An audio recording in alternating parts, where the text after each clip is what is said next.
Jadi di sini gue pengen bahas ya ke kalian, gimana caranya kalian semua yang di sini itu bisa belajar sukses 10 kali lebih cepat dibanding biasanya. Banyak banget dari kalian yang nanya. Waktu itu gue pernah bikin post ya di community, gue tanya ke kalian, apa yang kalian pengen pelajarin dari gue? Di situ ada banyak jawaban ya, ada yang bilang di 2030 kayak gimana nanti, solusinya apa, itu udah gue bikinin semua videonya. Tapi ada satu pertanyaan yang menurut gue menarik. Ada yang tanya gimana sih caranya gue itu untuk belajar ya, jadi belajar untuk belajar. Nah, makanya di sini gue pengen ngajarin kalian, ya, gimana caranya kalian belajar untuk sukses. Belajar yang gue maksud di sini adalah belajar untuk sukses secara finansial ya. Jadi kita garis bawain belajar untuk sukses secara finansial. Bukan belajar untuk materi sekolah, bukan untuk belajar untuk spiritual, bukan belajar untuk kesehatan ya. Gue nggak ngerti semua itu. Yang gue ngerti adalah belajar gimana caranya kalian bisa punya duit yang banyak. Penting banget dalam hidup ngerti seni untuk belajar ya. Karena kalau belajarnya itu tidak efektif, misalnya lu mau sukses, tapi belajar untuk suksesnya itu nggak efektif, itu bisa berabe. Waktu gue masih muda, ya, gue itu selalu untuk bikin semua hal itu sekompleks mungkin. Gue merasa gue paling pintar, gue pengen bikin sekompleks mungkin.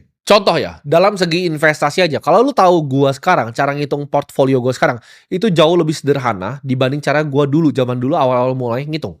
Gue itu kalau cuman zaman dulu ya, zaman gue masih di saham, gue beli yang namanya index fund, itu gue macam-macam. Gue pakai five factor model ya, gue pakai Fama and Friends five factor model, gue factor tilt indeksnya. Repot banget pokoknya ya. Kebanyakan teori ya, dan pakai cara yang simple sekarang gue lakuin ya. Semua teori yang gue pakai dulu aja kalah. Itu yang gue pikir ya, sekarang setelah gue pikir itu adalah cara paling bodoh ya. Ketika lu coba untuk meribet-ribetkan sesuatu dari investasi lu ya, dari flow lu bekerja. Manusia itu punya otak yang simple. Kita harus bikin semuanya simple. Makanya kalau kalian rata-rata perhatiin video gue, itu semuanya kesannya sederhana. Karena jauh lebih gampang ya untuk membuat sesuatu yang kompleks ya. Ngitung model discounted cash flow dan itu anak kecil juga bisa. Gue pas udah kecil udah bisa. Tapi untuk menjelaskan sesuatu yang sangat kompleks dengan bahasa yang paling sederhana, itu hanya orang yang super pintar yang bisa lakukan. Makanya kalau kalian lihat konten-konten gue, banyak yang suka ngomong, oh ini dia sederhana ini untuk misalnya terlalu simpel pembahasannya. Justru itu ya, konsepnya untuk kalian bisa belajar itu harus sesuatu yang sangat simpel. Orang yang bisa digest ya sesuatu yang sangat kompleks dijelaskan ke kalian secara sangat yang simpel, itu yang paling sulit. Dan kalian harus bisa bikin itu sendiri di diri kalian sendiri.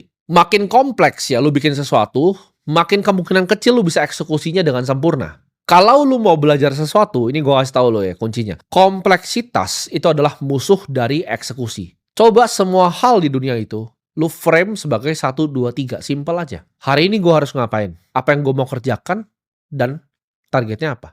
Lu lihat ya, McD itu desain semuanya dengan simple. Drive thru, ya kan? Lu pesen, lu bayar, lu ambil. Pesen, bayar, ambil. Selanjutnya lagi, pesen, bayar, ambil. Simple, 1, 2, 3. Jadi di video ini ya,